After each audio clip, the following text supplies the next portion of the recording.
Olá, boa noite. Eu sou Alicia, sou psicóloga do sono. É um prazer estar aqui com vocês. Continuamos o assunto aqui sobre sono na mulher e hoje vou contar com algumas colegas para falar sobre esse tema juntamente comigo. E aí vou aceitando elas aqui. Já tem uma solicitação. Então eu falei que estou com a Cristina, que é fisioterapeuta, Maria Fernanda, nutricionista, e a Luane, que é pneumologista. Então, nessa live, a gente vai falar sobre o sono nas mulheres. E aí, né, sabe-se muito das características e padrões de sono que mudam ao longo do desenvolvimento e algumas condições biológicas que já foram até, inclusive, comentadas na live anterior, que são exclusivas das mulheres, como ciclo menstrual, gravidez, menopausa. Todas elas afetam a qualidade de sono das mulheres. E também os papéis que as mulheres desempenham na família, na comunidade. E para a gente começar a bater papo sobre esse tema, né, eu convido aqui a doutora Luciene para contextualizar essas diferenças ao longo das idades, né? Se a gente sabe que é tão diferente assim lá da infância, adolescência, vida adulta, tu poderias começar comentando para nós um pouco sobre isso? Boa noite a todas, boa noite meninas, boa noite às pessoas que estão nos ouvindo. É super importante falar sobre esse tema. Acabamos de ter uma live especialíssima, né, com as amigas queridas que falaram também sobre esse tema, que é um tema tão importante. É fundamental entender que, assim, no geral, nós somos movidas pelos nossos hormônios. Então, a gente vai ter diferenças em relação a todos os momentos da vida da mulher, né? A gente tem que lembrar que nós temos um perfil de sono diferente que o homem, né? Isso já está bem definido, né? Os estudos estão bem interessantes a respeito do assunto, e a gente tem tendência a ter também essa diferenças em relação às idades. Então, a mulher mais jovem, a criança, tem muito mais associação ou parecido com o sono dos meninos, mas depois da adolescência a gente começa a mudar, e é exatamente quando a gente começa com os nossos hormônios, né? Então, na adolescência, já temos uma certa tendência a ter mais insônia, eventualmente, alguns processos depressivos podem aparecer mais nessa idade. Seguindo, eventualmente, para as mulheres, né, as mulheres adultas, nós vamos ter já um perfil de sono também muito relacionado ao nosso processo hormonal, nós somos totalmente influenciadas pelos nossos hormônios. Da mesma forma que quando a gente está grávida, o sono muda também de acordo com esse processo hormonal, exatamente porque a gente vai ter um aumento muito vertiginoso do estrogênio, vertiginoso da progesterona, e também vamos ter de novo, processos muito definidos de sono relacionados à gestante, que a gente pode falar aqui um pouquinho mais depois. E aí entramos na idade adulta, né? A mulher adulta tem suas preocupações, ansiedades, e também vai ter o seu sono relacionado a esse processo hormonal, muitas vezes associado a um perfil mais de insônia, né? A mulher, mal ou bem, ela é mais protegida pelos hormônios para a apneia do sono, a gente tem uma certa proteção até a idade da menopausa, né, e climatério. E depois que a gente entra em menopausa, a gente vai ter todos os processos relacionados a isso, principalmente a perda hormonal. E aí sim, vamos ter os nossos problemas relacionados à insônia, muito mais evidência de apneia do sono, né? Eventualmente igualamos as doenças cardiovasculares associadas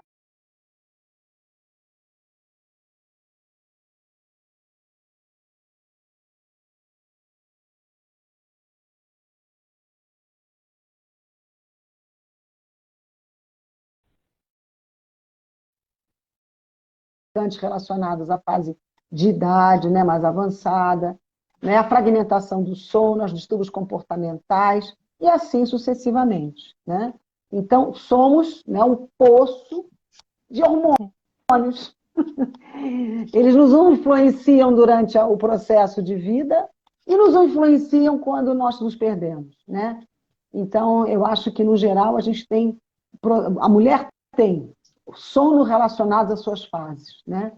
E é muito interessante que a gente fale sobre isso e que a gente dê um pouquinho mais de experiência. Vou passar, então, a bola para a minha amiga Cris, que pode falar um pouquinho mais também sobre a experiência dela, né, relacionada a esses processos, né, de lidar. A Cris lida muito com essas mulheres em menopausa, tem muita experiência, né, nas atividades relacionadas, né, atividades não medicamentosas que podem ajudá-las nessa fase mais adulta. Me diga a tua experiência, Cris, o que, que você pode passar para a gente de boas experiências a respeito desse convívio. Perfeito, Lu. A gente viu aí que a doutora Luciana explicou para a gente, né, que os homens e as mulheres têm diferenças, sobretudo por questões hormonais, né, eu diria até que por questões de receptores neurohormonais, né, localizados em várias áreas no cérebro, que são diferentes entre os homens e as mulheres, e aí fazem com que o sono fique diferente quando nós somos aí 100% hormônio em todas essas fases da nossa vida, né? De modo geral, se a gente pensar, as mulheres adultas, elas apresentam mais fragmentação de sono, elas reportam também mais dificuldade para iniciar e para manter o sono, muitas vezes também com muito despertar precoce, né, um despertar mais cedo do que o horário natural. As mulheres também referem sempre uma pior qualidade de sono, né? Mas se a gente for observar em alguns estudos, a gente nota que essas mulheres elas têm uma quantidade um pouquinho maior de sono, pelo menos uma percepção de uma quantidade maior de sono, que seria pouca coisa, né, doutora Luciane? 11 minutos é pouca coisa, mas já é algo significante. Se a gente pensa, bastante, 11 minutos de diferença. Se a gente pensar em termos objetivos, a mulher, sim, ela apresenta mais fragmentação de sono, ela apresenta uma latência para o sono, ou seja, demora um pouco mais para dormir, né? Uma latência do sono aumentada, uma pior eficiência do sono. Então, assim, e os estágios também, ela apresenta um pouco mais do primeiro estágio de sono, que a gente chama de estágio N1, que é um sono mais leve, mais light, né? E uma redução de sono e um aumento de sono de ondas lentas.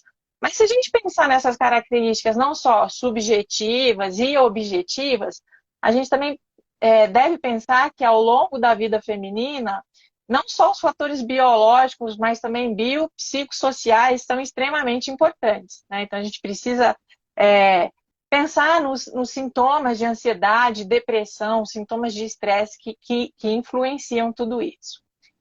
Uma saúde do sono, ela tem que ser saudável para todos, inclusive para as mulheres. Então, assim, se tiver alguma coisa acontecendo com o teu sono, se tiver alguma queixa, ou durante a noite, ou durante o dia, tem que buscar ajuda, né?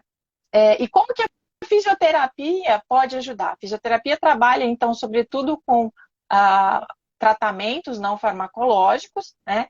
E a gente pode ajudar de maneira isolada ou de maneira, o que acontece muito frequentemente, adjunta a um tratamento médico ou um tratamento da nutrição ou da psicoterapia ou todo mundo junto, né? Então, assim, esse tratamento que a gente chama hoje de transdisciplinar, ele é extremamente importante e benéfico porque ele é centrado no paciente para melhorar essa qualidade de sono e, portanto, qualidade de vida. A fisioterapia, ela atua em várias áreas, não só na promoção da saúde do sono, mas também na recuperação dos distúrbios de sono, né? Então, a gente pode atuar com exercício, para insônia, por exemplo, para síndrome das pernas inquietas, até mesmo para apneia. A gente trata bastante apneia com CPAP, com exercício, com orientações. A gente pode pensar em ergonomia do sono também. Outra questão que pode ser muito associada é dor, tanto aguda quanto crônica. Então, uma vez a fisioterapia tratando essas questões que influenciam o sono, né, tratando essas comorbidades que influenciam o sono, a gente também acaba melhorando o sono de certa forma, né? Então, existem vários tratamentos da fisioterapia para a mulher em diversas fases da vida que culminam aí com a melhora do sono. Vou passar a bola, então, para a Fernanda, para ela contar um pouquinho da experiência também que a gente teve já juntas aí, né? E para a Fernanda contar um pouquinho como que a nutrição pode ajudar no tratamento dos distúrbios de sono ou da promoção da saúde do sono. A gente esteve junta no ambulatório Sono da Mulher, né, da doutora Helena Rachu, E a gente trabalhou principalmente com mulheres na pós-menopausa, né, Cris? Existem várias fases da vida feminina e cada uma com as suas especificações, né, especificidades, mas a pós-menopausa, ela é a fase da vida feminina com maior dificuldades no sono, onde aumenta a incidência de insônia, de apneia, né? E a gente vem mostrando que, assim como a fisioterapia, a nutrição também pode ser um tipo de tratamento não farmacológico para tentar melhorar a qualidade do sono desses pacientes, né? Não só na pós-menopausa, mas também na pós-menopausa. E a gente tem feito um trabalho legal com essas pacientes. E a gente, assim, tem as orientações básicas, né? Que a gente chama de higiene do sono, que todo profissional da saúde que entende um pouco de sono pode dar para o seu paciente. E só com essas orientações básicas a gente consegue melhorar muito a qualidade do sono nas várias fases da vida. E aí a nutrição também entra na higiene do sono. Então, algumas dicas importantes. À noite a gente deve fazer uma refeição leve, né? Nós somos animais diurnos, né? Os seres humanos são diurnos, então o nosso metabolismo ele está funcionando muito melhor durante o dia para metabolizar carboidrato, gordura, né? E aí a gente consegue, durante o dia, receber o alimento de uma forma mais efetiva, né? Metabolizar de uma forma mais efetiva. Enquanto à noite, a digestão é muito mais lenta e pratos muito pesados vão atrapalhar o sono e vão também prejudicar na parte do peso, porque à noite o nosso corpo não está preparado para receber tanta caloria. Então, à noite é importante a gente comer pratos sempre mais leves.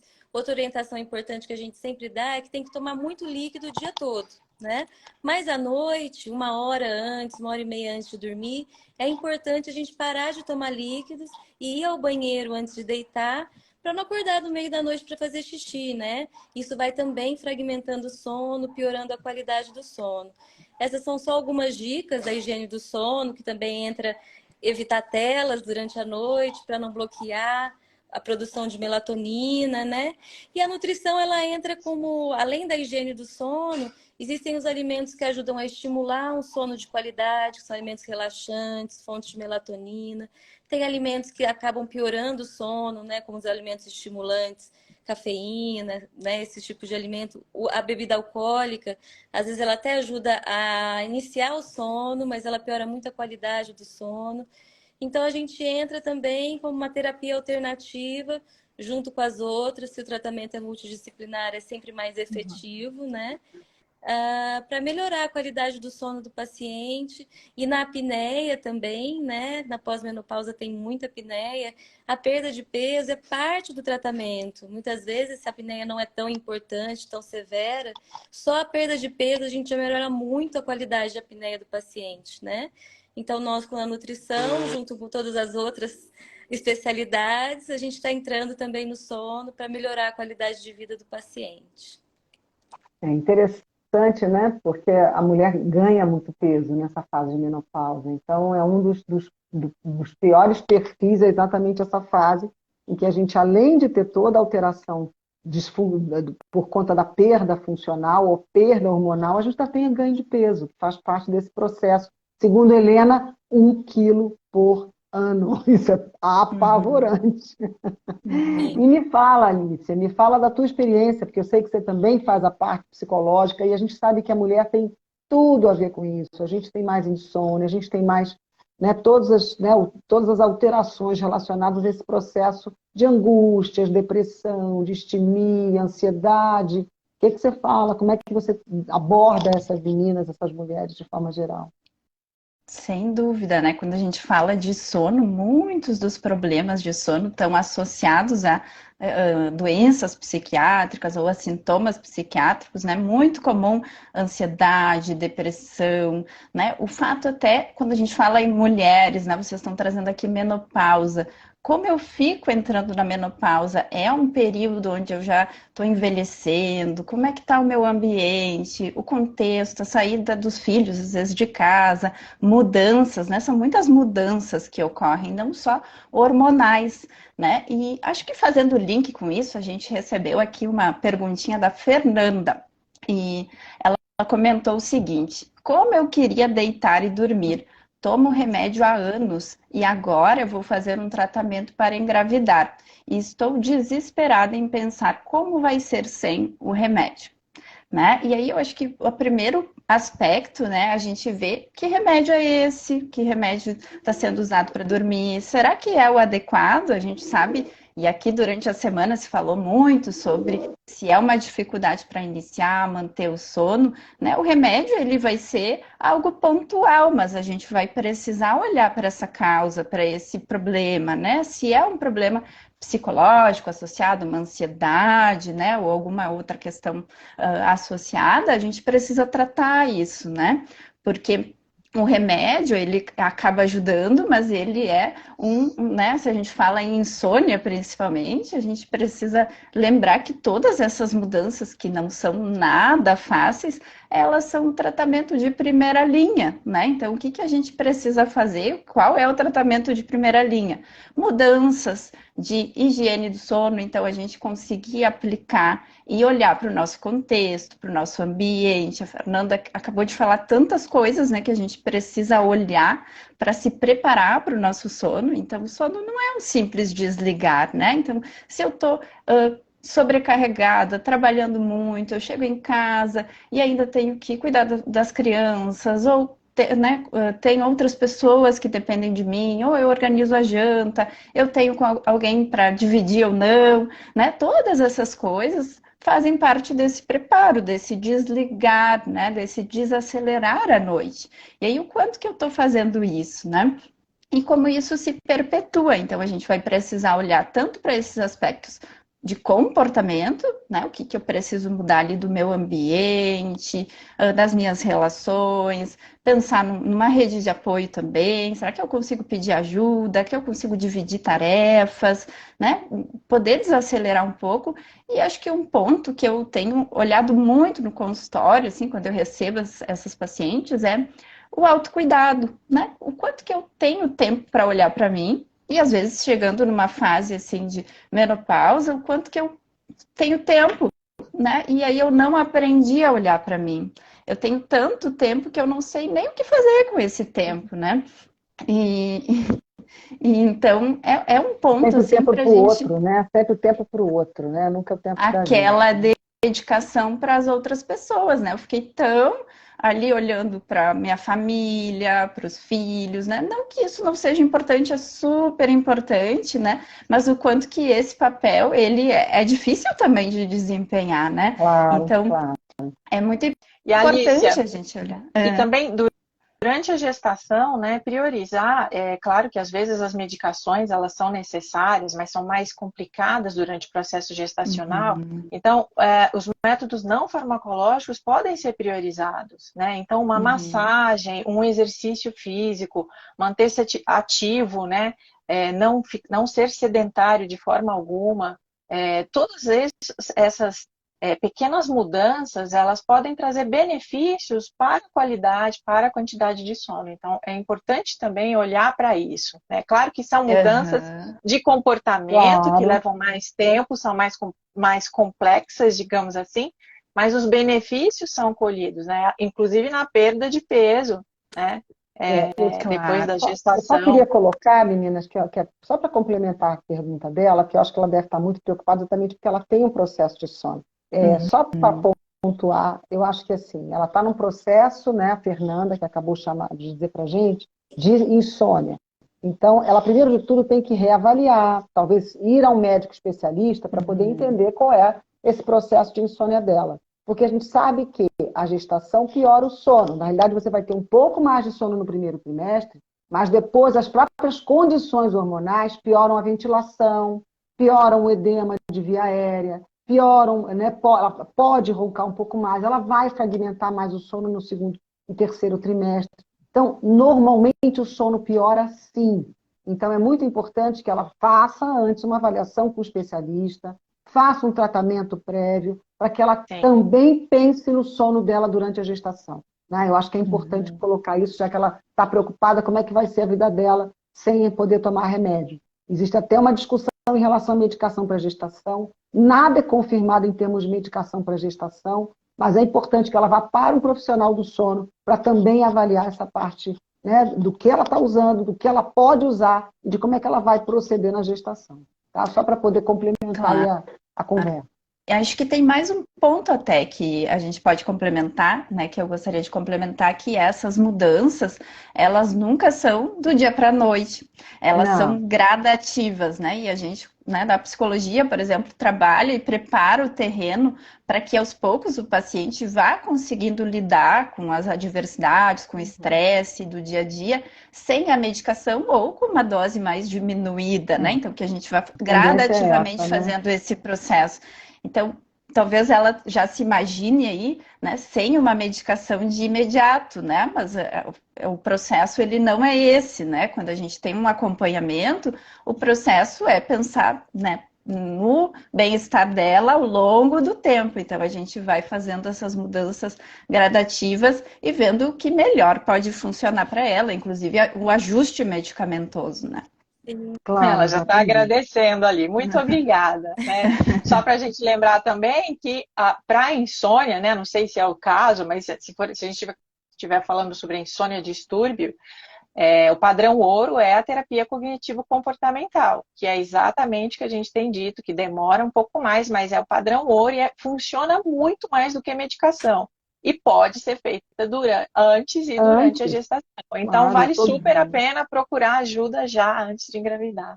E Uhum. também, Fernandinha, pensando na tua área, eu acho que você pode ajudar muito, né? Elas têm que já estar bem preparadas nutricionalmente para isso, né? Sim, com Que você pode certeza. acrescentar? Tanto para a qualidade do sono quanto para o controle de peso, né? Que durante a gestação, não sei qual é o peso da nossa ouvinte, Fernanda, mas o ideal é não ganhar mais do que 12 quilos, né? Inclusive para depois, no final da gestação, os problemas respiratórios não ficarem tão intensos, né? Então, controlar a alimentação é sempre importante e regrar, né? Como assim, o ideal, acho que, né, doutora, fazer um desmame acompanhada, depende da dose que está tomando, e isso é bom para a vida, né? Não para depois, quando a criança estiver um pouco maior, voltar a tomar medicação. Porque a medicação nunca é positiva, né? Então, assim, ela pode trazer consequências, às vezes, cognitivas, de memória, a longo prazo, né? E é realmente difícil tirar depois que começa. Então, um tratamento efetivo para tentar tirar essa medicação e, se possível, não voltar, né? E aí a alimentação também entra, porque tem muitos alimentos ricos em melatonina, então tem alimentos que ajudam a gente a estimular o sono de qualidade, tem alimentos que são relaxantes à noite, né? Como a alface, os chás são muito relaxantes.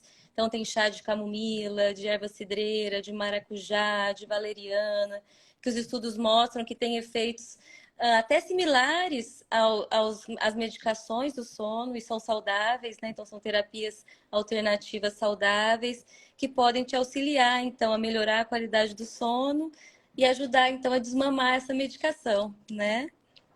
Não, com certeza. E aquela história, a gente fala muito da rotina, né? E a mulher atualmente tem uma rotina um pouquinho mais alterada, ela cuida de tudo, depois é que ela vai dormir, né? Então, fazer a sua rotina para sono, né, Fernanda? E muita gente tem o hábito do leitinho. O que que você acha? Uhum. Eu Não, acho ótimo. o leitinho não é ruim, não. Inclusive, Ah, eu gosto, eu é uma das gosto. principais fontes de melatonina. É uma Pois boa bem, fonte, né? é uma É uma boa boa fonte, fonte, é né? uma boa Então não fonte estamos de errados, não, então. melatonina. Sim, não, tá certo. O problema é o açúcarzinho ali junto, Não, né? não, não acredito, não precisa, não precisa. É Precisa, E a né? dispensável. quantidade, né? É, E a quantidade que tem que ser é, moderada, a é, ingesta de líquidos durante a noite é para não ficar acordando verdade, para É ter isso que ir que eu ao ia falar. toalete. Pode tomar o leitinho mais 1 hora antes de dormir, para não acordar à noite para fazer xixi, né? Pois Para ir ao bem, banheiro. né? E Tem também que não segurar um colocar nem pouquinho mais. açúcar, nem mel, né? Que os estudos vêm mostrando que esses alimentos que são de alto índice glicêmico, o que é o alto índice glicêmico? Alimento que a digestão é muito rápida do carboidrato e absorve muito rápido. Então aumenta a glicemia, dá hiperglicemia, hiperinsulinemia e depois hipoglicemia. Esses alimentos, eles pioram muito a qualidade do sono e os estudos grandes vêm mostrando que quanto mais alto o índice glicêmico da sua dieta, piora a qualidade do seu sono. Então, o leite é legal, mas o melzinho ali junto é melhor não. Não, entendi, entendi. Então, esse a gente pode deixar de lado, né? E, Sim. e, E não é isso aí. E em relação aos exercícios, Cris, como é que vocês têm? A gente sabe que todo mundo, né, ou nós pelo menos, fizemos parte do grupo, né, do Ambulatório da Mulher, e eu me lembro, e você tem trabalhos muito interessantes falando sobre os exercícios que podem ser feitos nessa fase, né? Para E que a dor também. melhorar a condição. E Hã? a Melhorar? dor também. A Cris estudou muito Isso. a dor. Cris estudou muito a É, parte de dor, estudou muito a parte de exercício. Como é que você pode, eventualmente, colocar a tua experiência, né? Elas melhoram, com certeza, né? sim, com certeza. Melhoram porque melhoram toda a estrutura musculoesquelética, né? Acabam emagrecendo também, então a gente tem uma perda de peso e a perda da gordura vai favorecer aí a via aérea superior, tração traqueal, né? A incursão diafragmática. Então a gente sabe que o exercício, ele hoje é muito importante em vários aspectos da nossa vida, mas sobretudo para algumas doenças específicas de sono. Então, se a gente pensar no exercício, por exemplo, para a apneia, ele é adjuvante ao tratamento de terapia pressórica, né? E a gente deve sim pensar em prescrever, em deixar os pacientes terem o hábito, né? Porque assim, a gente fala muito da adesão ao CPAP, mas a adesão ao exercício também é algo que é bastante complicada, né? Então a gente também precisa pensar bastante na questão do exercício, né? Se a gente pensar em insônia, a insônia a gente já sabe que tem alguns estudos muito interessantes em mulheres, mostrando que a longuíssimo prazo, então a gente está falando aí de 14, 17, 20 anos, se uma mulher ela tem insônia, ela vai desenvolver ao longuíssimo prazo dor musculoesquelética. Então a gente não sabe ainda direito quais são os mecanismos que isso acontecem, mas acho que vem aí fica para a gente, né? Pelo menos para mim, isso fica muito forte da gente tratar todas essas questões de sono mais cedo que elas aparecem, porque ao que tudo indica, elas são percussoras de desenvolvimento ou agravamento de dores a longo prazo, né? E a fisioterapia trabalha com os exercícios, com a reabilitação em solo, na piscina, enfim, usando de métodos como Pilates, Feldenkrais, vários outros métodos, e também associando, né, de repente, com terapias mind-based, né, que é yoga, tai chi chuan, que também trazem um pouco desse relaxamento, dessa quebra dessa hipervigilância que de repente a gente tem em outros distúrbios de sono, como por exemplo a insônia, né? Hoje É bem, isso. acabou de entrar uma pergunta para você, viu, Fê? Sobre os alimentos ricos em triptofano na abordagem da insônia. Você podia falar um pouquinho a respeito? Eu Sim. acho que é essa O pergunta, né? triptofano, ele é o Essa mesmo. precursor, né? É um aminoácido essencial, né? Aminoácidos são as proteínas, quando degradadas, elas deixam livres os aminoácidos. E tem 9 aminoácidos que o corpo não produz e que a gente precisa consumir, então, porque eles são essenciais. A gente chama de 9 aminoácidos essenciais. Entre eles, o triptofano. E o triptofano, ele é o precursor da serotonina e, consequentemente, da melatonina. E sim, muitos estudos mostram que o consumo adequado de triptofano é fundamental para a qualidade do humor e do sono. Então, tem estudos americanos que dividiram a população. Os americanos consomem muita proteína, né? Então, eles viram que todos os grupos, eram grupos de 10 mil adultos americanos em cada grupo, todos os grupos consumiam quantidades adequadas dentro das recomendações diárias. Mas aqueles que consumiam mais tinham um sono mais adequado e menos distúrbios de humor. Então, eles concluíram, e depois a gente viu em outros estudos também, que às vezes até a suplementação, em alguns casos, né, nem sempre, muitas vezes pela alimentação a gente consegue atingir as necessidades, mas em alguns casos o triptofano como suplementação também é eficiente para melhorar o humor e melhorar o sono também. Não, Acho que interessante. E quais são, eventualmente, esses os alimentos? alimentos, Acho que é a pergunta dele, né? sim. O que você pode nos dar de exemplo? Acho que é legal. Para quem é carnívoro, né, todos os alimentos de origem animal, todas as proteínas têm os 9 aminoácidos essenciais. Então, se você comer se você tomar ou leite, ou queijo, ou ovo, ou qualquer carne, ali você vai encontrar grande quantidade de triptofano. Para quem é vegetariano, vegano, Os grãos são grandes fontes de triptofano, o feijão, a ervilha, a lentilha, o grão de bico. Tem as sementes, como a quinoa, a chia. Os cogumelos também são fontes de proteína. Aí tem várias outras que também pela origem vegetal. Quando é de origem vegetal, a gente tem que, às vezes, consumir um pouquinho em maior quantidade. E os vegetais, tem alguns que não tem, né? A maioria, por exemplo, o feijão não tem os 9 aminoácidos essenciais. Mas junto com o arroz, os dois juntos, completos, tem os 9 aminoácidos essenciais. Então, para o brasileiro, essa nossa combinação é perfeita. Principalmente para as pessoas que às vezes não têm carne. É uma combinação que ajuda muito no aporte nutricional adequado e vai ter ali também o triptofano. Não, interessante. Tem uma outra pergunta aqui, Alicia, sobre... Tem, mas na verdade eu não entendi muito bem se é uma pergunta, porque acaba falando sobre alguns medicamentos que a pessoa utiliza antes de dormir e que agora fez uma mudança medicamentosa, mas que está usando Dramin, né, de vez em quando, para ter um sono mais profundo, né? Então, doutora Luciane, gostarias de comentar sobre esse aspecto? Na realidade, é muito difícil a gente comentar sobre medicamento, até porque a gente não conhece as particularidades. Os medicamentos são muito escolhidos de acordo com a particularidade de cada um. O que eu acho que eu entendi é que ela usou o Zolpidem durante muito tempo e ficava nesse processo, né, eventualmente de alteração de memória. Engraçado que, assim, ontem mesmo eu vi um paciente no consultório que tinha uma queixa de memória, mas ela se habituou a tomar o Zolpidem dela vendo televisão. Então, ela via televisão, tomava o Zolpidem ali na sala, ainda no período da televisão, e aí depois ela ia para o quarto. Só que antes de ir ao quarto, ela fazia coisas do arco da velha, que ela já estava dormindo, ela já estava em uso do Zolpidem e estava com os olhos abertos. A gente sabe que tem esse efeito. Essas medicações, que são todas... que são os benzodiazepínicos, não benzodiazepínicos, né, são Zopiclona, Zolpidem, Zaleplon, da mesma família, eles têm um efeito de memória, né, de alteração de memória, eles agem no centro da memória. Então, jamais tomá-los fora da cama. Então, tomar fora da cama é igual a poder fazer coisas que não vai se lembrar, né, comer a geladeira inteira, até sair de casa. Né? A gente tem um risco aumentado de queda, né? Risco de queda, risco de fazer ou cometer algumas situações, ou se colocar em algumas situações de risco, porque ela não vai ter, ela já está em sono, já começou o processo, ela já está em amnésia, só que ainda está de pé e de olhos abertos.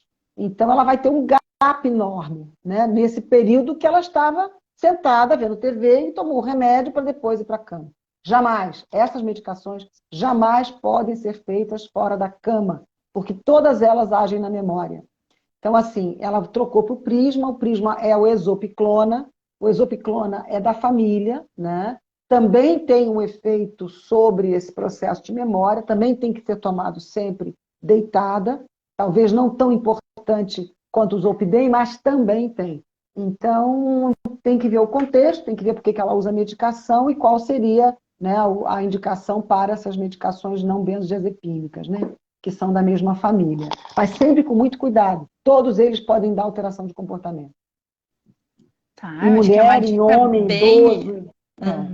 Uma dica muito importante, sempre poder conversar com o médico que está acompanhando, né? E entender o momento de tomar medicação, local, né? Para ter, né, todo esse cuidado com o uso do medicamento. E a gente aqui está terminando quase a nossa live, né? E aí eu pensei, assim, para a gente finalizar em poder trazer um pouquinho, assim, um resuminho, né? Uma dica, 2 dicas que vocês acham, assim, que são fundamentais para o sono das mulheres, para que as pessoas possam levar aqui da live.